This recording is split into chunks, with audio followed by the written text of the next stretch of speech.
Hey, I'm going to give you a little bit of notes here. This is some foundational stuff for Unit 2.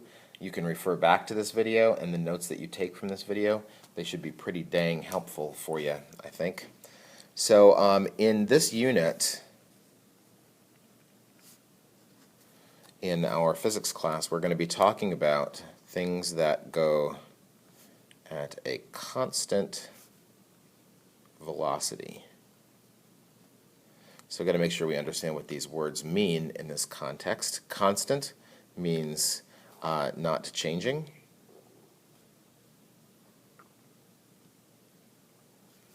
And what does velocity mean? Velocity is like speed.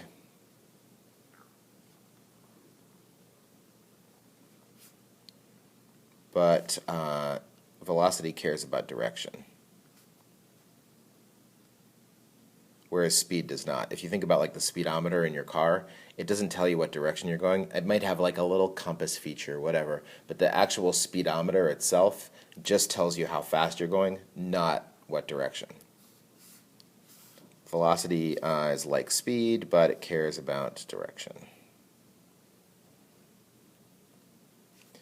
And for us, that direction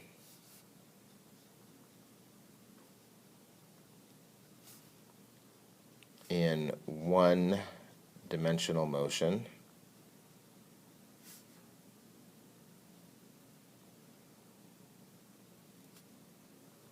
is positive or negative.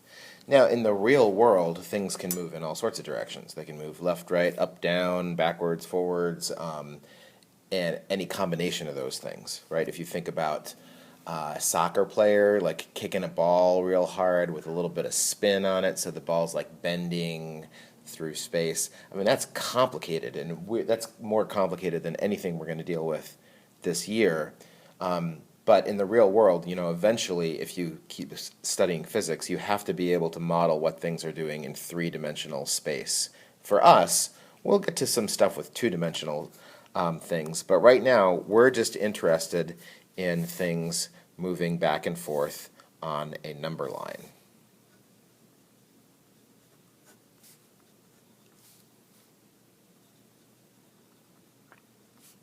If you haven't figured it out already, there's a lot of math in physics. Why is that? I mean, physics is a science, it's not a math class, but it turns out that the language that works to do physics and understand how the world and the universe works, that language is math. That's just what works. If it worked better to use poetry to do physics, then that's what we would do, but that doesn't work. So, for example, when you see a car going down the road and you say, oh, that car is going fast. Well, that's fine. I mean, you can say that and it's, you can use words. But if you want to actually start doing physics, you have to be able to measure things and assign numbers to things so you can figure out like what's the correct math to do. So we need to assign numbers to things. So in this situation, like with the toy car, what did we have to assign numbers to? We want to assign numbers to position. And I want you to think about position just like you've always thought about since, oh geez, probably when you're in middle school, whenever you see number lines for the first time, just like a number line. Like there's 0, that's the origin. It's called the origin even if there's only one axis. We could think of this as like an x-axis. Where's the y-axis? We don't have one. This is just one-dimensional motion. There's the origin, and then somewhere over here there's 1, and you're like, 1 what? And I'm like, I don't know, 1 whatever you want. I mean, maybe this is a number line that's representing a road going through Virginia, and this is 1 mile. Maybe this is like a very, very small scale, and this is 1 millimeter. Maybe it's like the toy car thing, and this is about 1 meter. Or I guess the centimeters in the toy car thing. But it's whatever units we need, right? And that's why we reviewed units. because we need to be able to understand them and convert between them when necessary. So, and so on and so on in both directions. So I want you to notice right off the bat, the position of something can be negative.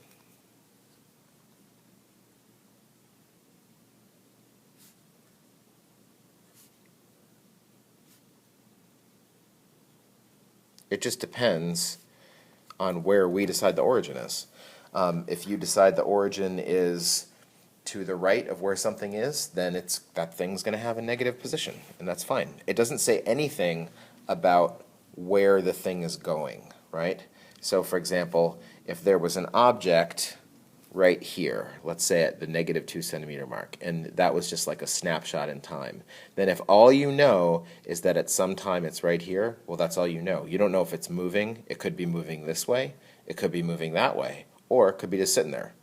So you don't know. That's the difference between position and distance. When we say distance, like this object traveled a distance of 2 centimeters, well, that implies that it got here from somewhere, right? All right, so position, and then I think time is pretty obvious what time is. Time only moves in the forward direction. Can't have negative time. So,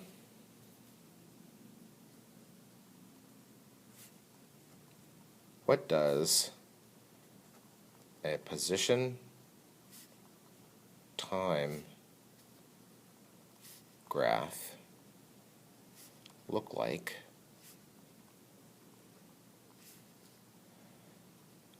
when an object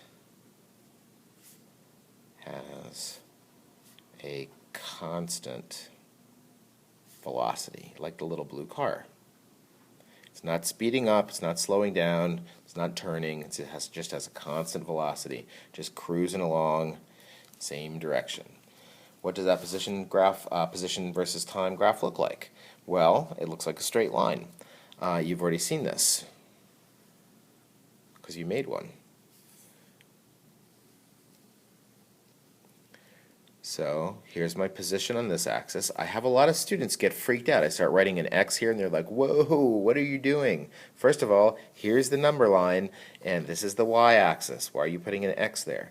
Because I'm making a position versus time graph. Position is going to go on this axis, measured in whatever, meters if we're doing SI units, and this is time. It doesn't make this the x-axis. This is just, it would be better for us to say this is position versus time, right? So what does a graph of position versus time look like? It's a straight line. Now, I could just make one that starts at the origin and goes like this. Maybe that's what your toy car did if you started it right at time and position 0. But it doesn't have to look like that, right? It could start somewhere else. Maybe there, and it could have a positive slope. It could have a negative slope. What would it mean if it had a negative slope? Think about that for a minute. What would that mean? It would mean that it's going in the negative direction. Does it mean it's going backwards? No, I don't think so, because backwards is a little too judgmental. Like, it doesn't mean, if you look at our interstate, for example, all the cars, if we decided that north was the positive direction on Interstate 81 and south was negative, and that Interstate 81 was like a big number line, which it kind of is, right? Then it's certainly not true that all the cars that are going south are going backwards. I mean, they're going forwards in the south direction. So just want to be careful about that. Now, the slope of this line is the velocity.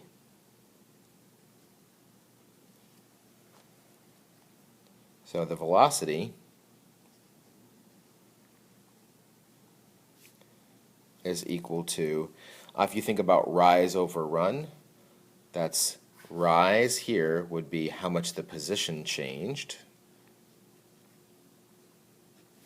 You've seen this symbol before, I think, in other science classes. This is a delta. It means change in whatever. So this is change in position. If you need to write that down in your notes, you can add that, and if you're like, yeah, I'm cool with that symbol, that's great. Over change in time. And I really need you to understand that this expression right here is the rise over run of this graph.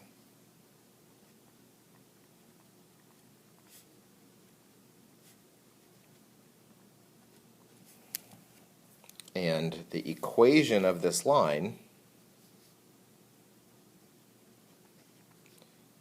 this is like the sort of generic version. It's not for the little blue car that you saw. It's not for my car on cruise control going north on 81. It's not for any particular case. The general model is that position is equal to velocity times. Now I want you to be thinking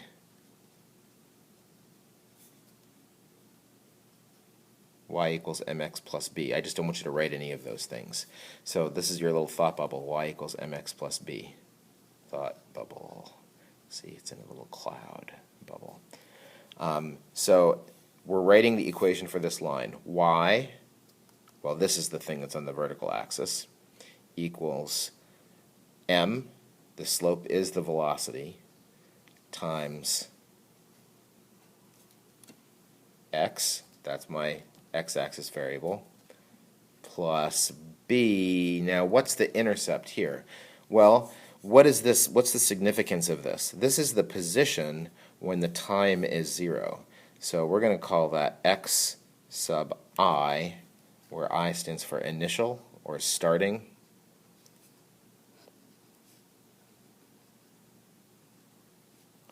Starting position. So it's a straight line, and it's the equation for a straight line is y equals mx plus b. It's just that this is position equals velocity times time plus starting position.